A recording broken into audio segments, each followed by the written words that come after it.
long known as the legendary Deutsche, DJ Patty Tiu is trading in her turntable for a different venture. Patty tells us about her career and how she's moving forward.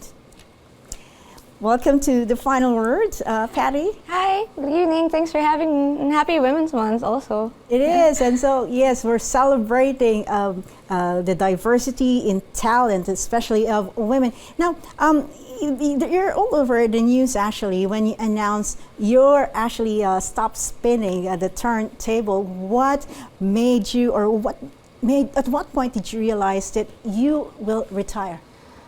Actually, surprisingly, I was clear with letting go of me working behind the DJ's booth mid-pandemic. Mid-pandemic, I was already planning in my head that around this time, I think I would be able to render my last few performances. So I wanted to tour just the different cities that helped shape who I am as a DJ, and just, you know, bid farewell and say goodbye, because I wanted to help my community grow. I guess how else I would explain it is I wanted to mentor new generation of DJs, and I wanted to be that person who wasn't there for me, I guess, when I was starting. So yeah. You're very young and pretty to retire this young, right? You're in your 30s and you started your career just a decade ago. So why retire that soon? Well, yeah, actually, I it's one of the questions I always get asked with, on a daily basis these days. Why are you retiring? Of course, not everybody knew about the health condition. So I just tell them I've already done everything that I said I wanted to do for DJing, and just like how I was able to give clarity into something. Basically, DJing before was seen as a hobby, and now it can be treated and seen as a professional career, right? Like when you see a DJ, wow, like she's a rock star. When I was starting, it was the complete opposite.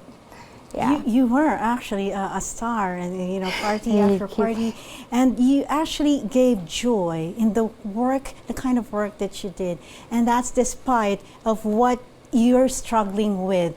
You said earlier that not too many people know about your health problems. If you're at liberty actually to share what you actually went through and how you're actually battling it. Yeah, I'm actually a suicide survivor. That's the main reason why I have my illness now. I tried to take my own life when I was 15, but we'll get to that story on the next guesting, I guess.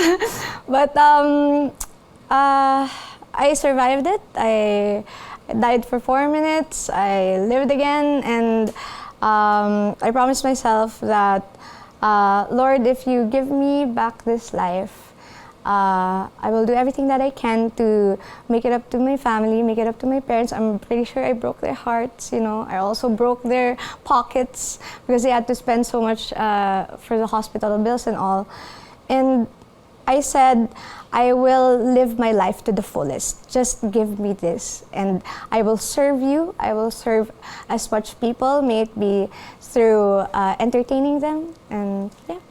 You're brave, to stand up again after that sort of mistake that you say. But what's your message to those battling cancer, especially women?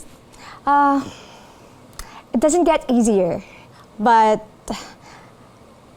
what helps me is keeping a positive outlook in life every day, no matter how painful it is physically, how emotionally taxing it is sometimes, and as much as I want to have strength in the things that I want to accomplish, I also get weak because of the pains that I feel. But music can heal, my missions and the new purposes that I am living for, like those are the things that empower my days. Yeah. I could really sense the sincerity, you know, and how you still want to live a life that is so meaningful. And I'm sure it was a tough call retiring this young, but you wanted to help communities. But let me go back to you. Some of your performances. What do you think? What would you consider as your most memorable performances, and that you did despite, you know, having an empty pail in your booth and where you could do your, you know, thing outside. I mean, people wouldn't know what you're going through, and yet you put up this happy voice and, you know, and sharing beautiful music. I guess the most memorable one and most promising one that I would say was that when I flew all the way to Myanmar and represented the Philippines. Not only that, I was the only female act also in that lineup. So I was the first Filipina DJ to represent the Philippines in Myanmar for a music festival. And yeah. That's amazing. You represented the Philippines in Myanmar. Yeah. This was what year? This was around 2016, yeah. Okay, so the environment there has completely changed, you know, yes. The political environment especially. Yes, yeah. So could you tell us about that kind of performance? Like, what did you do and how were you received by the Myanmar people? Actually, they were very warm and surprisingly, because I was expecting that I would get looked at because of how many tattoos I have. But it felt normal to them. Right, yeah. Since you mentioned it, I'm curious about your tattoos. Could you share with us, what do they mean? Currently, I think I'm almost full of tattoos na. I think I don't have much space on my body anymore or my skin. But these are fragments of my life. These are a timestamp of my journey, reminders, people that I give tribute to, like my dad that passed away, angel numbers to remind me that angels are watching over me. What else? My 2 dogs, my kids, the ecosystem that I wanted to create for artists. I called it Art Culture X. So yeah. Is that the community that you plan to build on your retirement?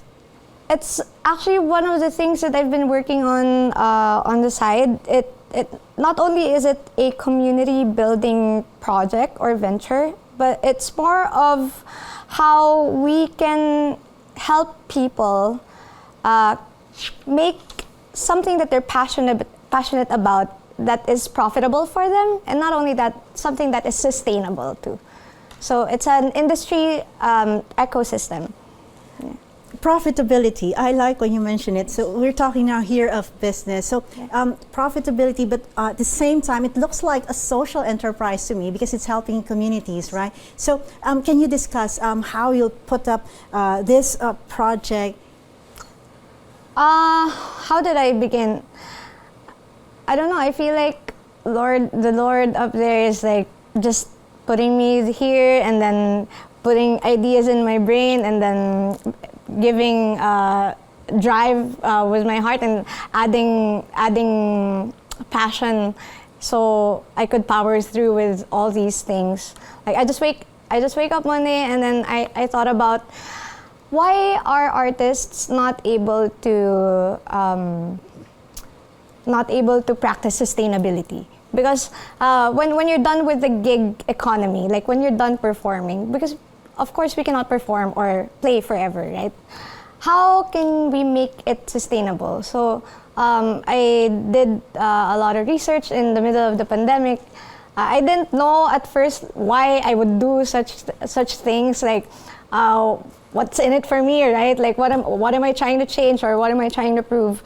But I guess I got called for these things. Yeah. So You think that DJing has an expiration date, or such? It's only because you have to manage your finances better, so that when you retire, you have something. You've built actually a nest egg. Now, you've actually you're making money, right, through this NFT. Can you talk about NFTs? And for the benefit of our viewers, when you talk of NFTs, I always associate it with blockchains. Yeah, so NFTs, those are non-fungible tokens. It's actually a part of the umbrella that is Web3. So Web3, blockchain technology, Web3, decentralized finance, DeFi, GameFi, things like Axie, Play to Earn, P2E games. NFTs are actually one of the things that helped Filipino creators or artists in the middle of the pandemic. Kasi those are one of the things that helped them earn through their art without having to present or have a collection physically. Sure, but how does it actually work if it's blockchain? Because it's digital, right? And there's no physical interface, or So how does it actually work? Like an artist would create work, and then Okay, am I gonna answer that? It's gonna be a long process, but in layman's terms, an NFT creator, it's almost the same as having an actual fiat or a Philippine peso, right? It works almost the same way, only that it is not it is not a currency, like it's not paper currency. Digital currencies, cryptocurrencies are actually different from crypto tokens. So your haba kasi nito eh. So There's crypto assets. There's crypto assets involved, and a part of the crypto assets are your cryptocurrencies and then your tokens. So if you put up your NFT collection and you mint it, that's the term, you mint it. So you put it on sale, kumbaga, you put it on sale, and then people support it. It's a very community-driven project or movement. So if you have a community that supports you and supports your art, then definitely, yeah. So chances are your project after your retirement will likely take the shape of NFTs. Yes, I actually haven't launched any collection or any NFT projects as of yet, because I wanted to see. I wanted to wait for the market to be more stable, because as of the moment it is volatile. Of course, we wanna give people's money's worth, and I wouldn't want to release a collection just because. If I will release an NFT collection, I wanted to have utilities or those certain value adds wherein the people that support me or the people that follow the journey of the music or Patty Tiu can really maximize what they pay for. Yeah. Patty Tiu, thank you so much. You're an inspiration to women with your energy despite everything, the struggles that you went through. Thank you really for joining us tonight. Thank you so much for having me, guys.